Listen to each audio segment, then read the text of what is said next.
I haven't seen too many hornworms out yet, which is pretty odd because this time of year they usually come out. But I know if I look hard enough, they'll probably show up. The only thing better than a fresh tomato is a fresh hornworm. Just kidding. So this right here is the dreaded hornworm. Anyone that grows tomatoes has seen these guys before. This is actually a tobacco hornworm. You could tell by the red tail, and it doesn't have the V markings on the side. It just has the black dots with the white stripes, and it also has 7 of them. But tobacco hornworm also eats tomatoes. It only takes a few of these guys to completely tear a plant down. So I'm going to show you guys how I deal with hornworms. I got to start out by saying they're one of the easiest pests to manage. It doesn't take any pesticides, and it doesn't take much work. Let's talk about hornworms. So this is actually my compost pile with tons of tomato plants growing out of it. So I'm going to go ahead, I'm going to put the hornworm back, which people might think is crazy, but I think these guys are really cool.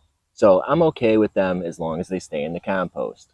Believe it or not, this big guy here is going to turn into a beneficial nighttime pollinator. Now once you catch these guys, you can do with them as you wish. You can choose violence, feed them to your chickens, maybe you got some lizards. But regardless of whatever disposal method you want to use for these guys, I'm going to show you how to find them, and I'm also going to show you how to prevent them. So let's start out with the #1 way to prevent hornworm, and that's just keeping your plants clean. You see, hornworm is a big juicy snack for birds, snakes, parasitic wasps. So hornworms want to pick a location where they can feel safe, and usually that's going to be in the middle of a really bushy tomato plant. If you check out my tomatoes here, I am single stemming my tomato plants. I can do this because these are an indeterminate variety of tomatoes. You can't really do that with determinate tomatoes, but with these indeterminates, it's just a single stem with just the side branches. So that does not give hornworm many places to hide. And even if the hornworms do show up, they're going to turn into somebody's lunch. So basically with your indeterminate tomato plants, all the leaves below your fruit cluster can go. You can cut all those branches off, and then you got to watch for the suckers to come in, and then these tomatoes actually get this really weird branch that sticks out here coming out of the fruit cluster.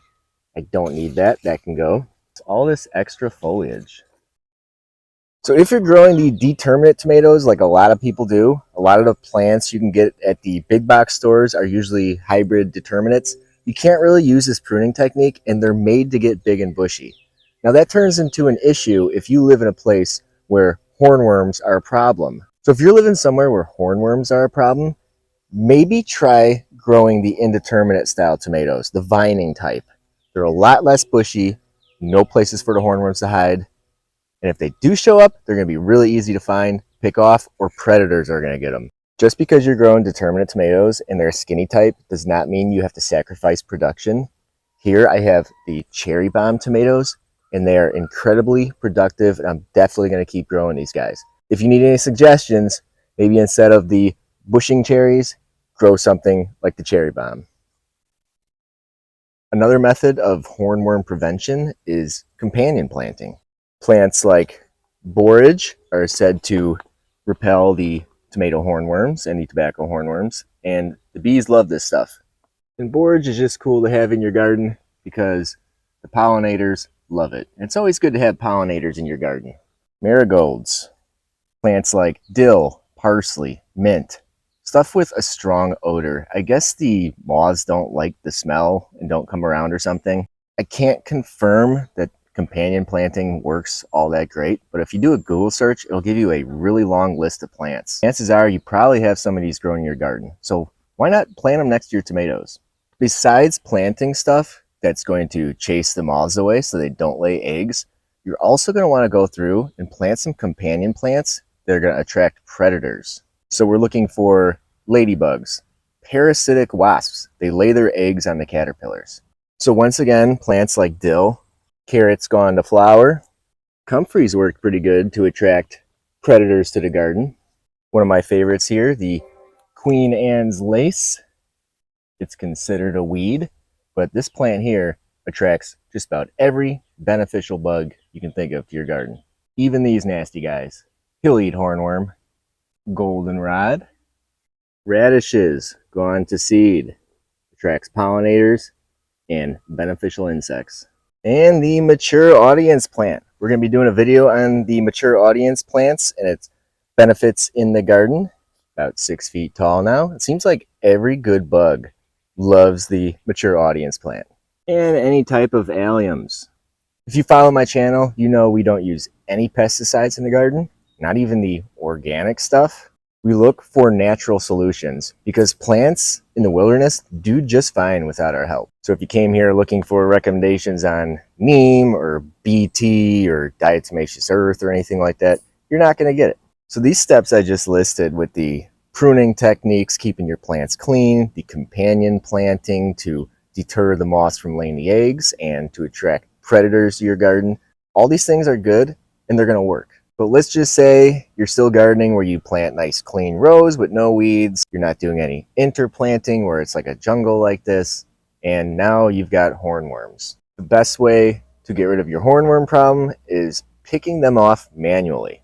Now it seems like that's going to be a lot of work, but it's actually not, and they're really easy to find. If you let the hornworms get really bad, you're going to notice it. You're going to see your plants all chewed up. If you haven't yet and you want to find them before they get to that stage, you're going to be looking at your tomatoes, peppers, potatoes, and eggplants because these are all plants that hornworms are going to go after. So you want to get them before they completely decimate your plants. So let's just say you're growing determinate tomatoes or even indeterminates and haven't done any pruning, and your tomato crop looks like my compost tomatoes where it's just a mess. Looking for hornworms in something like this is going to be really tough. So that's another reason to keep your plants clean. But if you insist on coming out to a mess like this and looking for hornworms during the daytime, this is where you're going to find them.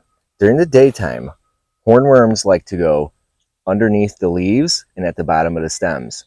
And if it's really thick like down here, that's where hornworms going to hang out. Now, if you look over here, we have the hornworm chilling at the bottom of this leaf here. Very good camouflage. Hard to see, blends right in. When you have one of these guys, almost guaranteed there's probably a dozen or so mixed up in here. So I got a pretty good eye, and I've come out here during the day just to find these guys for the video. But I've been sifting through here, and it's really tough to find them. But there is a super easy way to find hornworms. If you want to find hornworms the easy way, you're going to go out, get yourself a UV flashlight. I will post a link in the description from the search results from Amazon showing a bunch of options. There's really no flashlight that's better than the others. As long as it's UV, that's all you need. Then all you need to do is go outside when it's very dark out and just comb through your tomato plants nice and slow with this. The hornworms, when shined with the UV flashlight, are going to give off a brilliant glow and they're going to really stick out. Throughout the hornworm season, you're going to want to go through maybe every couple of nights, couple times a week, get out there and try to find those hornworms because you're going to miss a couple. And you want to be sure that you get all of them off of there. And look closely because they're not all going to be big and juicy. It's better to catch them when they're even smaller because if they're big, it means they've already done a lot of damage to the plants. And like I said, once you get the hornworms, do with them as you please. They're highly destructive, but out here, I have the option to give them life. So make sure you like the video and subscribe, and thanks for watching.